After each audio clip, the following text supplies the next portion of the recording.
Hello and welcome to Footy in Focus, a special episode, and there's a number of reasons for it.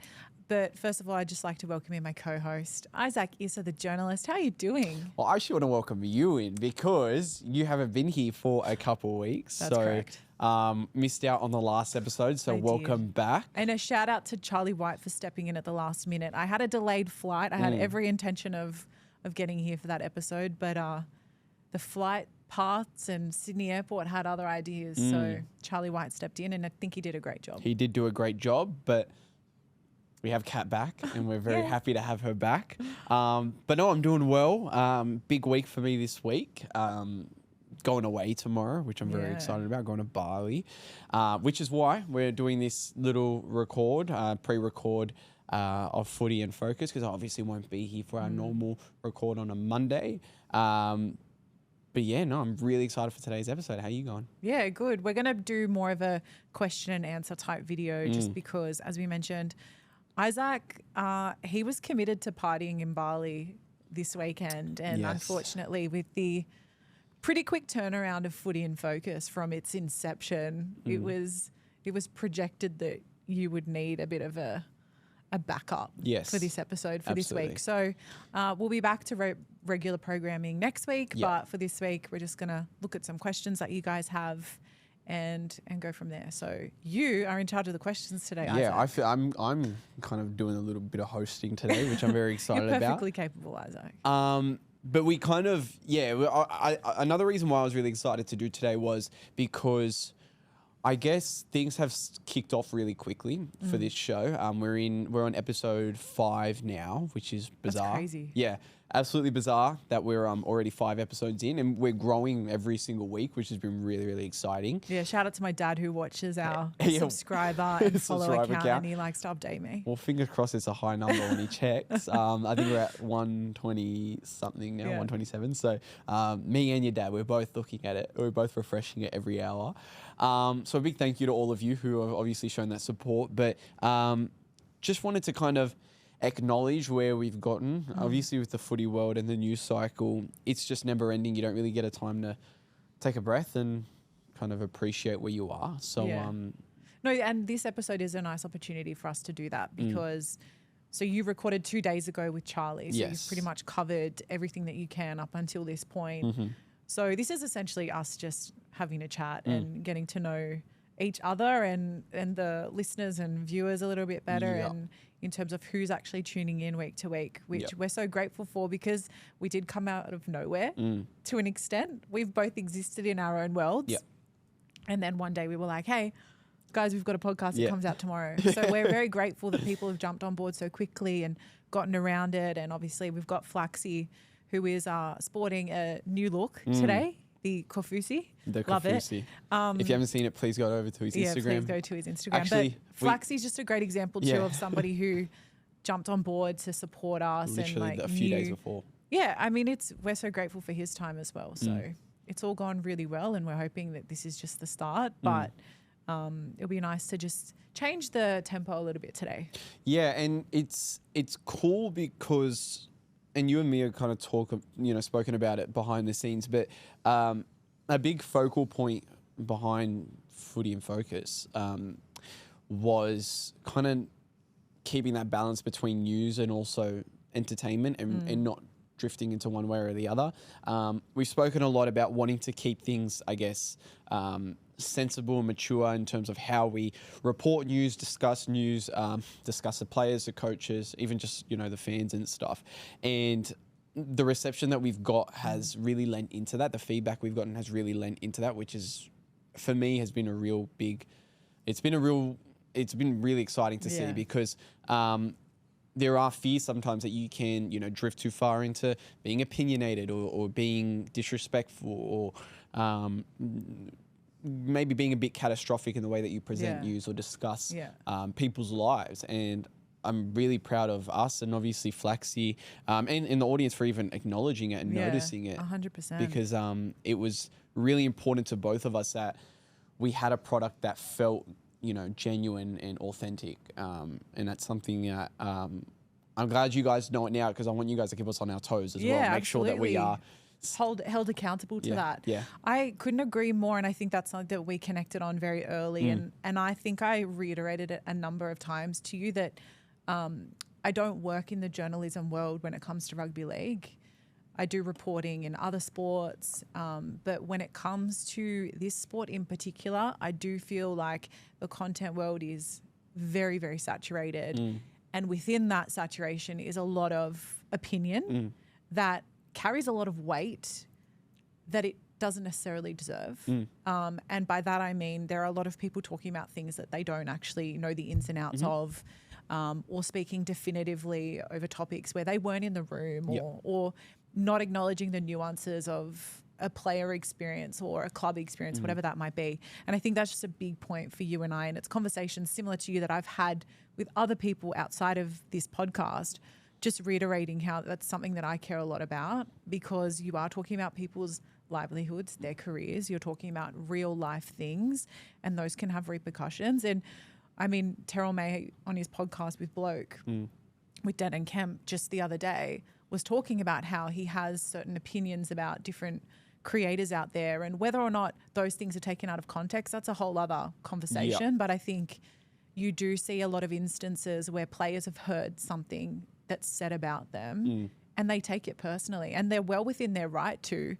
But I think it's just the nature of this world that we're in. Things can be taken out of context. You can give an opinion and offend somebody, and that's just a risk that you take in this world.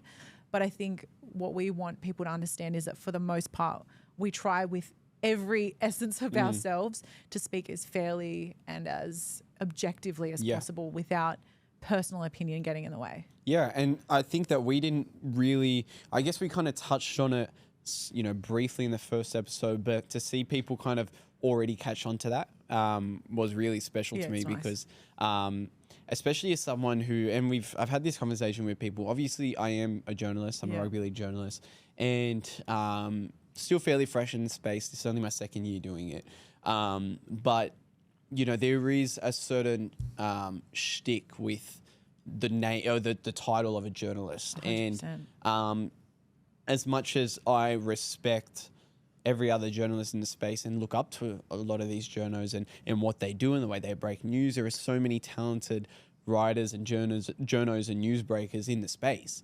But I wanted to ensure that whenever my name gets brought up anywhere, it's with, you know, it's tied to a genuine or authentic kind of vibe to it, because I know I have seen on a much smaller scale people say certain things about me or think certain things about me, which sucks. So I just think that, you know, if I'm a player and it's a much bigger scale than, you know, you or I, it would suck even more. You know what I mean? Yeah. So it's really important to me to be able to, I guess, discuss people's lives and discuss what's going on in their lives with the information we've got without bagging them out at the same time. I think without being unnecessarily critical, or at least at the very least acknowledging, like I said, the nuances to situations, and that there's a lot that we don't know. But I think also, just with all of that said, it's a great space to be in, because there is so much. Like, in one breath, it's like it's super saturated, but in another, because it's so saturated, we've got this amazing community of content creators, journalists that all work together. Like, you've got Tyson on Bloke in a Bar.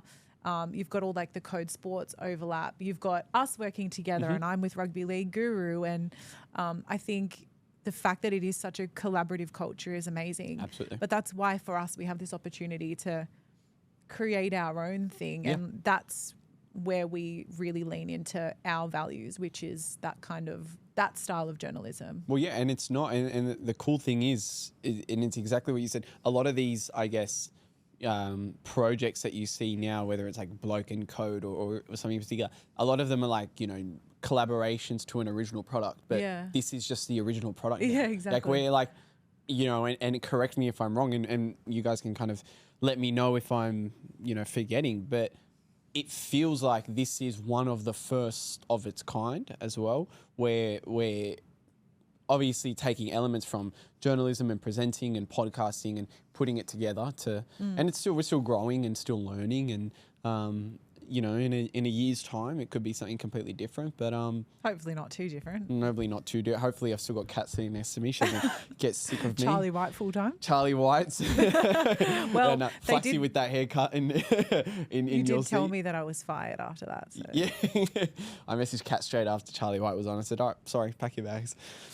They're already packed. I was on a plane. They were on the plane. I was like, I'll just stay in the Gold Coast then, won't I? But no, it's been a good start. It has good start. been, A good first 5 weeks. And with that, like I said, has come a lot of really cool people who have come on board and shown their support and love. And a lot of them have dropped some questions for us, which is really exciting. I popped on my socials, your socials, Flaxxy socials, you know, to drop your questions. Content king over here. By the way, Isaac looks after all the posting. I see it at the same time as everybody else. I'm like, oh, what's he posted today? A lot of the time, Kat doesn't know what we're posting. I checked our following list the other day and I was like, oh, interesting. Good choices. But yeah, Isaac, you're a workhorse, and obviously Flaxxy is doing all of our socials and stuff like that. So yeah, grateful for these two for steering that ship. Yeah, but you steer our ship here, which is... Except for today, because I'm steering. We actually don't like each other. This is actually just a team bonding moment. That has nothing to do with the podcast. We're actually this is a team building exercise. Thanks for joining us, guys. We couldn't afford to go on a retreat, so we just came back in the studio. Live retreat. But no, we got a few questions, and I wanted the questions to be less based around every week is about news, right? Yeah. And in saying everything that we just said and how important it is, I did want today to be a little bit more both reflective, introspective, and also just looking to the future. We kind of, I'm a journalist, I'm a writer. I've got lots of words up my sleeve. But I wanted today, to be a little bit different. I know you did too. So I wanted questions and stuff and topics that were based on where the game's at, what we've seen so far, and what to expect from the future. And then next week we'll be back to our straight news. And like you said before, a big reason why is because I recorded with Charlie White about 48 hours ago, if that. Not that much news has dropped. And if you haven't listened to that or watched that, then tune in. Yeah, and tune into that. It'll be a week, but it'll be a week old by that point, but there was a lot of chat in there that I think is going to impact the rest of the season. At the time of recording this, we're 3 minutes out from team list. So I actually reported today that Jerome Luai is going to be named today. I saw that. We'll see in exciting times for the Tigers. For the Tigers. And you guys listening now are going to know whether he played or not. So our first question, and I want to start on this one actually because Kat, who said she didn't have too much to talk about on this topic, actually ended up having a lot to say. So this question comes from The Real Hero on YouTube, and they asked, what does Craig Bellamy need to change for the team if he wants to turn stuff around? So I think a big thing's what's gone wrong with the Melbourne Storm in 2026. Well, I think, and the reason I said this is I guess this is more me as a disclaimer. I don't view rugby league from a tactical perspective. I view it more from the individual storylines and the things we kind of follow week to week and how they play out in the games. Obviously, when players are debuting, things like that, that's what I'm really paying attention to. And then obviously you look at like a Benji Marshall and what he's doing with the Tigers. Like, of course, you're watching and you're kind of catching on to the influence that he's having through this Benji ball. But like from a tactical perspective, I don't really watch the game as much. But I think I can definitely acknowledge that there are some major changes to the Melbourne Storm side that need to be noted, which probably play into why we're seeing so many problems. You've got the absence of some really key players. Obviously, Eli Katoa is one of the biggest talking points there with everything that happened at the back end of last year with Tonga. I mean, that was a devastating situation for him, but also for the Melbourne Storm. And we are seeing a side that's been without him now for what's been 5 weeks, 6 weeks. And plus what a the trials and the preseason, they haven't had his presence on the field for a long time. But similarly, you've got Ryan Pappenhausen, who they were used to for seasons on end. You've got Siwa's amazing, but he's young and he's still learning his trade as well. And I think there's a lot to be said for a fullback with years and years and years of experience.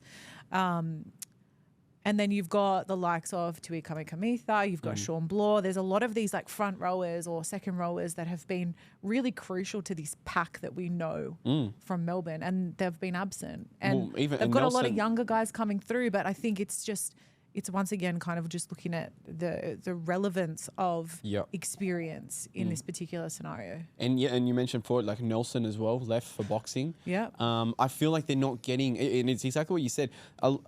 There's so much, I guess. I won't say so much noise because they're not a high-profile Sydney team, they don't get as much, I guess, focus. But they're the Melbourne Storm, which is why they do get, some sort of... And there's been a lot of chat around, what's really going wrong with Melbourne, or this is so un-Melbourne. I think there's almost this unfair expectation, and Penrith have it too, but they've been able to, I guess, live up to the hype. But this unfair expectation that as long as you've got 17 guys or 19, 20 guys. And Craig Bellamy is your coach. And Craig Bellamy is your coach, and all these players are wearing a Melbourne Storm jersey, you're just going to win. Yeah. And that's awesome to have that mentality as a club, as a fan base, but it's also not realistic, even though they've done it time and time again. Yeah. To just expect who are their back rowers this year? It's Lasardi and Joe Chan. Yeah. Which is fine. Who, by the way, have been incredible. They've been Joe great. Chan has been unbelievable in the first 4 or 5 weeks of the season. He had a tough game last weekend. And you see, he was off. Yeah. Like, you then see the impacts of that. It's not a coincidence that the Wires put lots of points on them when Joe Chan goes off. And to even be able to speak about a guy like Joe Chan in that light, credit to the Melbourne Storm's development, but he's not Eli Katoa. He's not, one of the Bromwiches. He's not he's not even Sean Bloor. It's to have these guys and put this much pressure. A rookie fullback, yes, he's played on the wing over the last couple of years, but he's a rookie in that position in Whaonga. Yeah. To expect, I know we blitzed it to start the year, but to expect the same kind of back to back production, the same as Pappenhausen. Yeah. From 21-year-old, he's very young. It's unfair, and I know Craig Bellamy is a wizard of a coach, but he's not. Yeah. You can't expect a Melbourne Storm-like season every single year. Yeah, and I think there's so much context around it too, like the absence of all the said players. You've got the fact that they lost a grand final, back-to-back grand finals, that would take a toll for sure. And then you've also got Jerome Hughes, extensive injuries or just long periods of time out of the game. As well known as they are, jumping straight back into that system. Once again, you're looking at players having to back up after decent periods out of the game. And there's a lot of confidence that needs to be rebuilt, and there's a lot of responsibility in that. Yeah. And I think that back to this question of, what do they need what needs to change? You just need your troops back, and you need a full season to, I guess, get used to this. Yeah. Well. Recalibrate, get everyone kind of connected and understand that you've got a new squad here, essentially. You've obviously got the same spine, minus Pappenhausen, but there's a lot there that needs to be, I guess, nurtured and grown into combinations. You can't just throw a purple jersey on and expect to make the grand final, even though that has been the method to success in the past.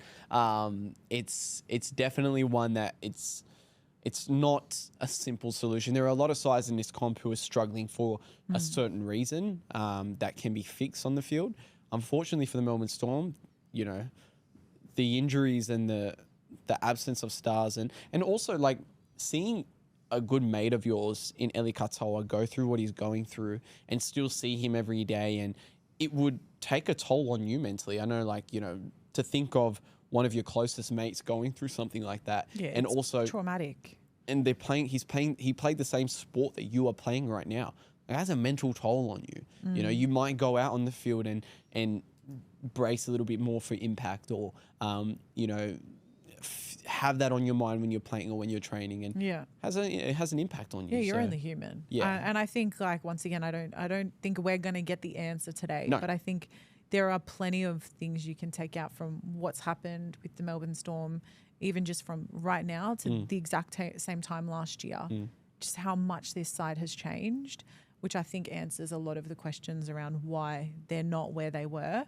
But I think also this is the evolution of the game, and Melbourne Storm doing badly is not necessarily because they're a bad side. It's because other teams are growing and developing, and we're seeing better performances and therefore a more, like with the Waz, for example, like you're seeing a Warriors side that are playing really well. And like they fixed a lot of their issues from last year. And so with that comes a more competitive game, and therefore it's not as obvious of a win anymore. In saying that, do the Melbourne Storm make the finals this year? Off the top. I'm still going to say yes. I think it's still within their kind of DNA to do that. I think we're being a bit, when we talk about being that catastrophic kind of energy, like I don't want to assume that it's just down from here. I think that they're still the Melbourne Storm at the end of the day. Okay. I'm probably looking at this ladder now, they're 13th. There's a lot of good sides in this comp. And you did mention that the competition is getting better. I think I'm going to say they miss it this year, but only just, I think. And that has more to do with how talented the competition is. Like the Knights, the Tigers, even the Titans to a lesser degree, they're all on the up for me. It's off topic, but I'd love to see the Titans. Oh, yes, me too.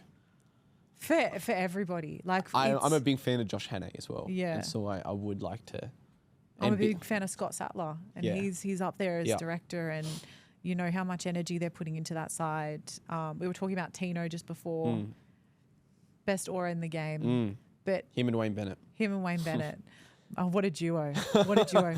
But, Tino's the example of he's this incredible rugby league talent, and I kind of wondered a lot of the time, how can somebody who's so talented and kind of came from this Storm system, well, he didn't come from a Storm system, but was part of that system for so long, very high performing and, elite mindset, how hard it would be to play for a side that just continues to kind of underdeliver or just such low expectations. It'd be really nice to see them turn this around and have a different style of footy. Well, the interesting thing is you saw how they I don't know if you were still battling the Plains in Gold Coast when the Titans were versing the Eels. I don't know if you got the chance to watch the game. I did watch most of it, yeah. They annihilated the Eels, but Tino was you didn't even notice him. And that's what you did. Yeah. You need a win where Tino isn't noticeable. He shouldn't be the only one who's gassed. Every single, you know what I mean? So, and it's funny because I actually heard, and we'll get on to the next question, but speaking of the Titans, I'm not sure if I've spoken about it on here before, but I was told that Josh Hannay, when he first got to the Titans, and look, it could be any variation of any kind of handshake, but he made sure every single person in the building gave each other a fist bump walking in. That's nice. And wanted to generate this new culture. It's a new era. It could be a dap up of a fist bump, but I'm pretty sure it was a fist bump. And everyone there had to do it to generate this new culture and good vibes over there, because let's face it, it's been doom and gloom in Gold Coast, which it shouldn't be, because the Gold Coast is mad. Know. My gosh, if they're performing well, everybody would want to literally play for the Gold Coast. I don't blame you for signing with them, but there's going to be a very different ladder this year for me in terms of Melbourne and Titans. Yeah, finally. Yeah, so it's nice to see. Let's see. But the Storm will be fine.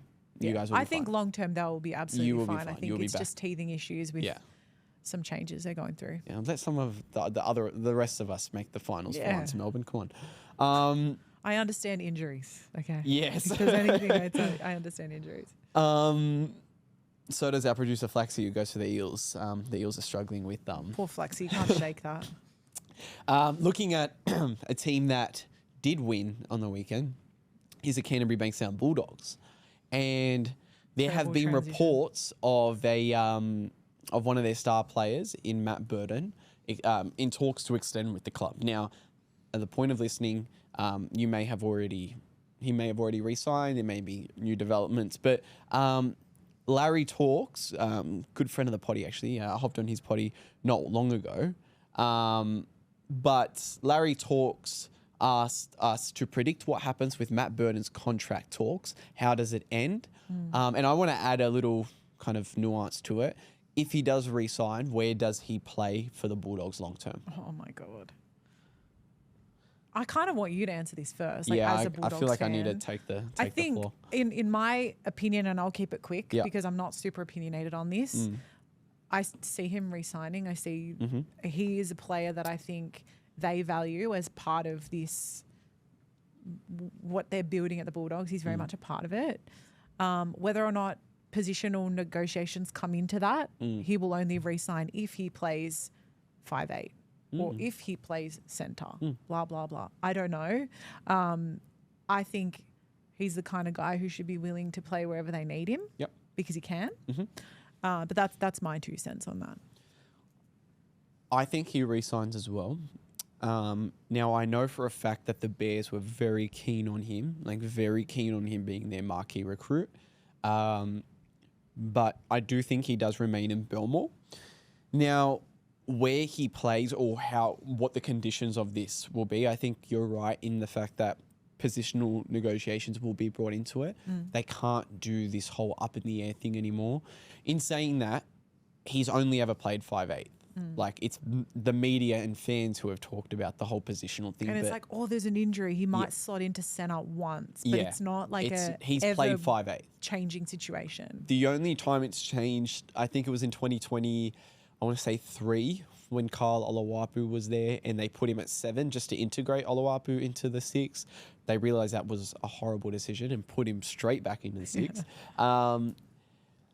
But in saying all of that, I don't think he is the 5'8" of this side if he does re-sign. Now, I'm going to bring Bronson Xerri into this and say I don't think he will remain with the Bulldogs long term, only because every time we kind of speak to Cameron Ciraldo or anyone around the group, they're very focused on the now in terms of Bronson Xerri's contract, which is completely fine. It could just be a method of focusing on the season at hand. But I don't... It also could be a reaction to everything that's happened recently. I think they're probably trying to diffuse a bit of that chat. For sure. But they are quite hesitant to say that he will be there post-2027. And that's when he's currently signed on to. Yes, he's signed till the end of next year. Yeah. So they're very hesitant to say, we want him to stay longer, we don't want him to stay longer.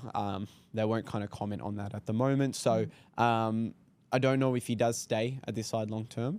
Now, a lot of fans have been calling for Matt Burton to play in the centres. I'm not one of them. I don't think that he should be playing in the centres.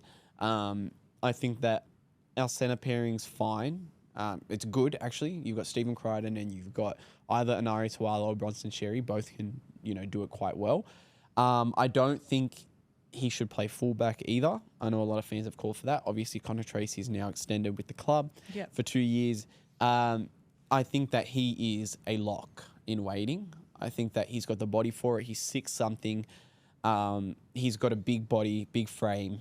He kind of reminds me a little bit of Isaiah Yo's kind of body shape, and he's not slow, but the way he kind of moves is it's almost like graceful a little bit. I do see him playing lock. Now, whether Matt Burton wants to play lock, we'll see.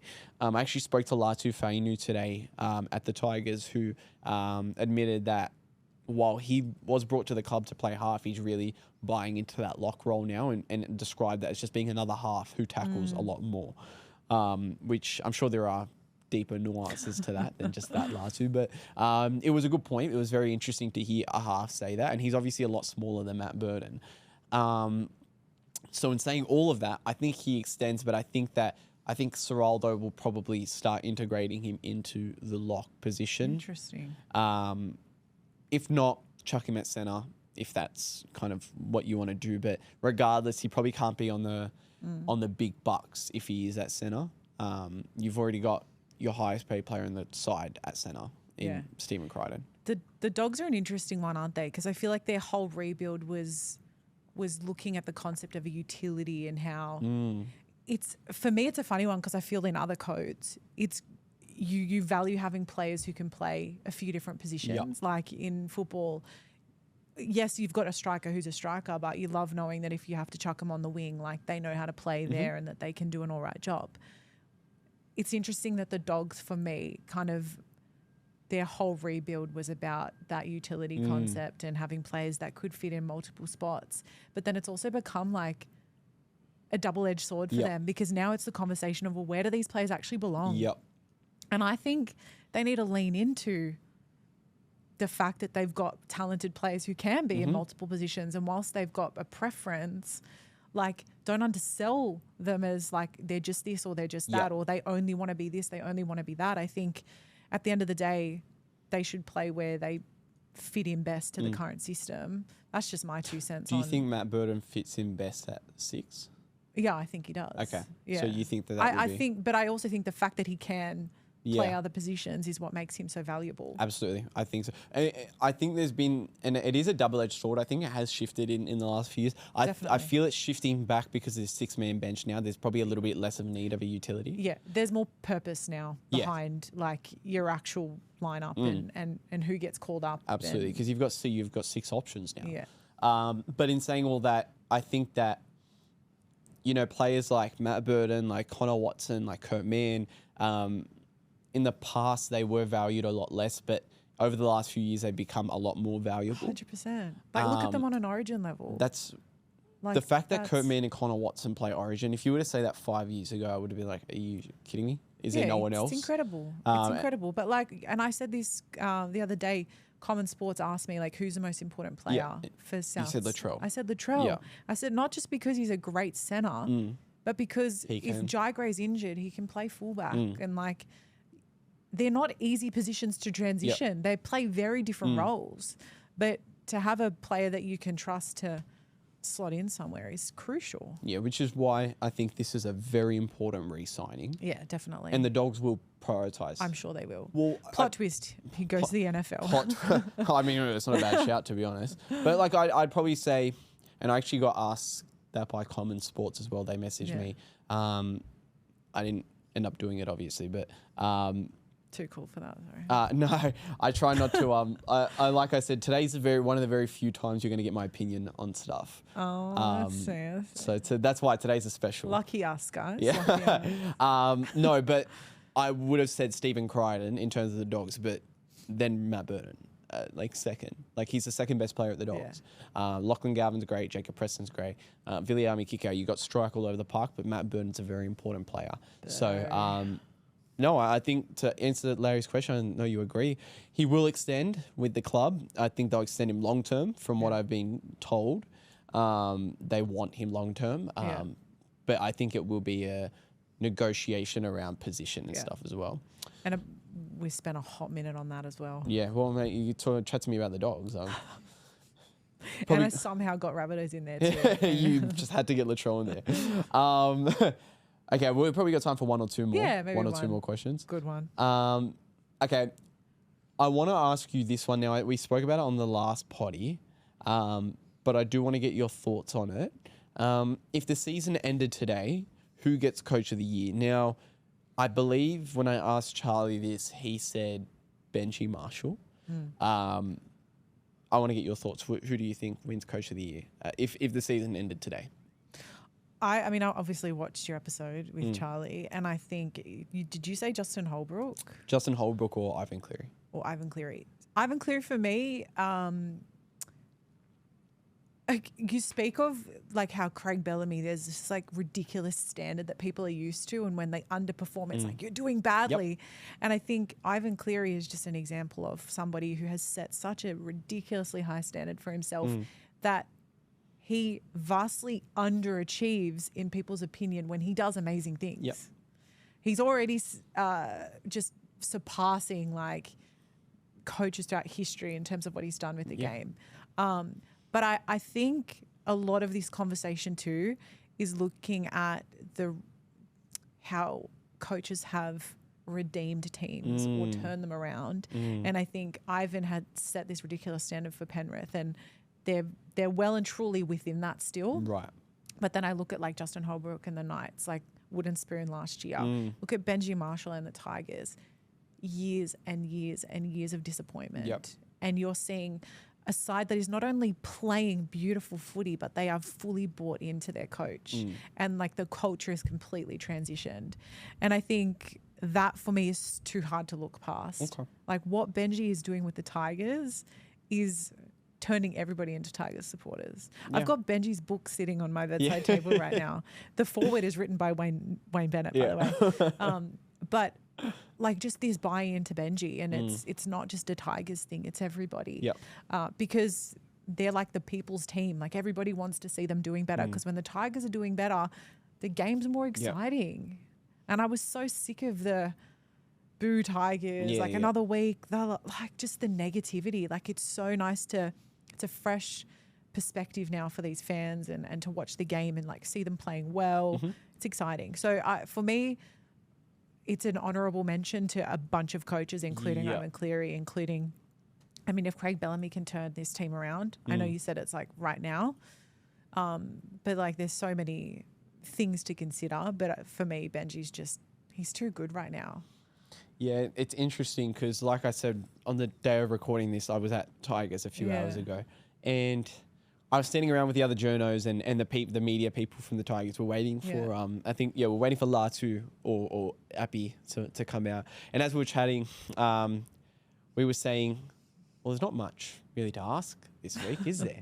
Ask the players this week. Yeah. This is the first time in a very long time that there's no headlines because as we know, as much as we love the media, 90% of it is negative. That's just how media works. And, a club like the Dragons or something at the moment has plenty of headlines around them. It was about 80% of our show on Sunday. Yeah. The Tigers don't have any. And it's interesting because while they haven't been a source of success, they have been a source of headlines and social media posts and reactions over the last decade. And it's in large part due to the culture that Benji Marshall has built over there. We asked Appy Coruscant today about, we were talking about the leadership of him and Luai in this club and how sometimes they're larrikins and they're a little bit cheeky. And one person who's not cheeky is Benji Marshall. Apparently he's as stern as it gets. Yeah. Channeling his inner Wayne Bennett, obviously. Yeah, I love that. But he is stern and he is tough with these guys, and he has set ridiculous standards. Ridiculous because it's not like they are the Penrith Panthers or the Melbourne Storm, which goes to show how much belief he has in the side that he's built. So it's hard to go past Benji Marshall. I did say Ivan Cleary the other day, but I do understand your point of once you've set that bar, you have to do something extra. Now, if they had beat the Bulldogs on the weekend, I probably would have just said Ivan Cleary 6-0.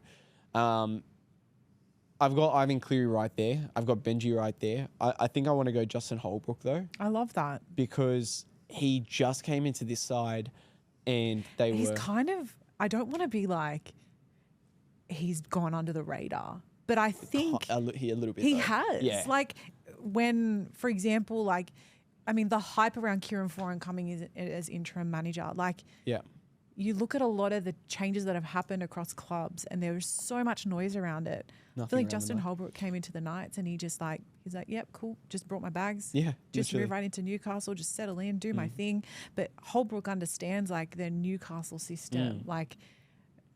The Hunter region is insane for rugby league. And when you go up there and you have conversations with locals, which through the work I do with Rugby League Guru and CBAs and going to under-19 state of origins and all this jazz, you see how important this region is for producing rugby league talent, but also the standard that Newcastle fans want from their team and expect from their team. And I think it's something that probably doesn't get spoken enough about in mainstream media, but when you're having these conversations with Newcastle fans, they were incredibly disappointed with how their team were doing.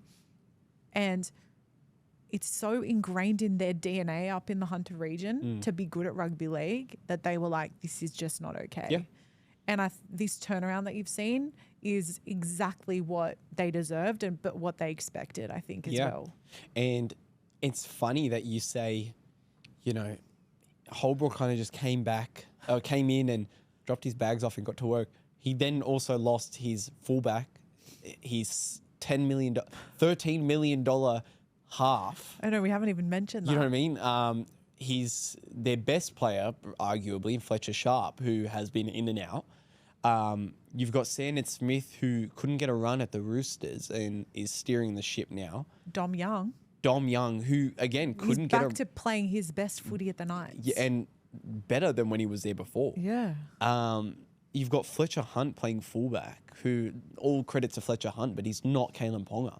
You know, and not only have they stayed afloat, they've exceeded expectations. Now, at the time of recording this, they just lost to the Tigers, but fair enough. Yeah, but we're talking about a great team, like two great teams who've been performing. Like, someone had to win that game. Someone had to win, and it was in Campbelltown, which is, I was talking to some Tigers people today. Apparently, it's called the 9th wonder or the 8th wonder. I don't know. It's one of the wonders. Apparently, Leichhardt is 8th and Campbelltown's 9th. Yeah, they're 9th. Yeah. So, mate, you're at the 9th wonder. You're not going to win at the 9th wonder. Mate, that place has so much Tigers aura that when I go for the A-League, because we host like still feels for the MacArthur Bulls out there, there's always a little bit of like Tigers merch or something like still wandering around. And I'm going to be there. Actually, the week that this podcast comes out, I'm there on the Friday. Right. I have no doubt in my mind there'll be like remnants of like them against the Broncos this weekend. Yeah, just have aura still. Well, everyone yelled at me. I had a choice between going to the Parramatta versus Titans game at CommBank or the Tigers Knights game at Campbelltown. And because I'm dedicated to this podcast, I made sure that I went to the Parramatta game. But also, CommBank is an amazing stadium. Oh, it's so much fun. And they make nice food there, so I did want to go to CommBank. But I immediately regretted it because I was like, far out, I missed out on the energy of Campbelltown. Yeah. But so it is fair enough that the Knights lost that game, but no, they have gone under the radar. They've lost their best player. This week they've lost Tyson Frizzell and Dylan Lucas as well. Be keen to see how they go this weekend. Justin Holbrook is my coach of the year, and it's. I now feel like going through their whole team, like Dane Gagai, so good. And how old is he? 35. Yes. But he just he does not age, and he plays so well. Like Saifidi, Trey Mooney, and they lost Leo Thompson this year as well to the Dogs, who hasn't even played for the Dogs. Like, this Knights team are playing so well, and they just look so connected. And obviously the context of this is that they just lost to the Tigers, but we're talking about another team that has also hit and struck something. Yeah. So they've struck gold, right? But I'm excited about this Knights team, and that is a sentence, right, that I did not think that I would say this time last year. And have you noticed that without Kalen Ponga and Dylan Brown? Are you kidding me? Are you kidding me? Like, a lot of the talk has been around, and rightfully so, the Tigers, and they've been doing it without Jerome Luai, and I credit to them. Yeah. But you're missing Kalen Ponga, Dally M winner, and Dylan Brown, who you're paying $13 million. Who, by the way, were playing really well when they got injured. Like, it's not like they were struggling and then they got better no, they were playing well. No, like, this is just added depth when they both come back. It makes them scary. Justin Holbrook, and I think that he got a bad rap when he was at the Titans, and he was obviously out of being a head coach for a little while after that. But I think we're realising now, especially at the Titans, a lot of coaches have gotten bad raps over there. Obviously, even Des Hasler, who's one of the greatest coaches of all time. And not to say anything bad about the Titans, but they have been a struggling organisation. You can't put it all on the coach. You can see why the Knights went for Justin Holbrook, and I'm really excited for what he's doing over there. He wins my coach of the year. I've got Benji Marshall as the runner-up, and Ivan Cleary's there as well. That's I like it. I back you on all of them. I think... I got really excited over the Justin Holbrook conversation, more than I expected to, if I'm honest, because I didn't know what we were going to talk about today, so I've just walked in and completely freeballed my opinions. But I think that's where I stand, and it's Benji ball, and it's Holbrook doing bits in the Hunter. Whole ball. Oh, nice. Does that work? Nice, I like it. Is that good? We got Fosball, we got Holball. Oh, and hey, the only coach with a 100% success rate in 2026 so far is Kieran Foran. So shout out Kieran as well. Shout out Kieran. But I think that's us for today. I think that'll do it. What do you reckon, Flaxxy? Will that do it? Yeah, I think And He I said think that's good, I think we're done. And He's sick of listening to us. well, we did expect a short episode today, but I knew Kat had some thoughts and opinions Yeah. up her sleeve. Just when I think I have nothing to say, Yeah. somehow I end up talking. I For know. way too And long. this is the first time we're actually recording when the sun is out, which is nice as well. Because, and we'll be finished before the sun goes is out. down. Yeah. Yeah. Which is beautiful because I feel like I've got energy today. So, Yeah. So you then head off to Bali at 6 a.m. tomorrow? 6 a.m. So I'm leaving for the airport at 3 a.m. Yeah. Will you be posting anything about being in Bali on Isaac Issa, the journalist page? No, I will. So people will only know if they listen to this. Oh, I might chuck up a quick. I thought you meant like post videos of yeah, sure, why me not? partying while I'm at. As a journalist, I'd love for you to party. come back not cancelled. No, I'd like to keep my for the job. show to continue. I'd like to keep my job. No, well, I'm a very sensible young Yeah. man. I'm actually going over there for a wedding, which I'm his. performing. I'm the celebrant at that wedding. I love how you say performing. I'm performing the You're wedding. The celebrant. That's how us reverends speak. I've actually got a certificate that says Reverend Isaac Issa. I'll show you it after. Are you kidding me? No, I did it. I was saying he's going to change his socials to Isaac Issa, the celebrant. Yeah, Isaac Issa _celebrant. No, not yet. I think journalists will stick for a little while longer. But if you need a wedding, Breaking news. Just married. Breaking news. You two are now husband and wife. But no, I'm very excited for my trip. But I will try to get as much news out while I'm away as I can. I'm expecting a couple scoops while I'm over there. So keep an eye out on the socials. Keep an eye out on espn.com.au. Yeah. Keep an eye out on this podcast as well, which will be out, I believe, or will be out next Monday. So a lot So happy going. Monday, everybody. Yeah. Happy Monday. But yeah, what's the week looking like for you? I have got a busy couple of weeks coming up. We're getting into a very crucial period in the A-League, so only 2 regular game weeks left. Oh, Jamie Soward. Hey, sir. In his bloke guru t-shirt. I love that. I'm about to shoot something with Jamie Soward and Rugby League Guru after this. But yeah, this weekend I've got Sydney FC. And that's a big game. And the next week a big game. And then I'm traveling between Canberra and Melbourne for A-Leagues and then also some other projects that I'm working on. So we might have a bit of a virtual episode coming up. But anyway, that's okay. Just so much to stay across, guys. Yeah, there's a lot to stay across. Follow both of our pages and I'll try and keep everyone as up to date as I can on my whereabouts. But I just want to reiterate once again, I said at the start of the show, but thank you all so much for the support you've shown. Especially if you're still listening at this point. If you're still listening, like that's if you're still listening, drop a rocket emoji because I've been a big fan of the Artemis 2 stuff. I love space. What's Artemis 2? See, that is so disappointing, Isaac. What is that? I don't know what that is. You know how they went out and orbited the moon? Didn't they already do that? I feel like we need to end this. I know footy news, and that's where it ends. So shout out to what is it? Artemis 2. Shout out to Artemis 2. Shout out to the A-League. Shout out to my tips in the Daily Telegraph. I don't know if you guys saw last week. I probably jinxed myself. I was tied with Albanese. I saw that in the tips in the Daily Telegraph. And Tyson also. Tyson, I saw that. We messaged. Yeah. We're not on terrible terms, but I don't think we're on the best terms. But terrible tipping week. Right. Because you horrible. Didn't tip the dogs. It was so many upsets this week. Let's be real.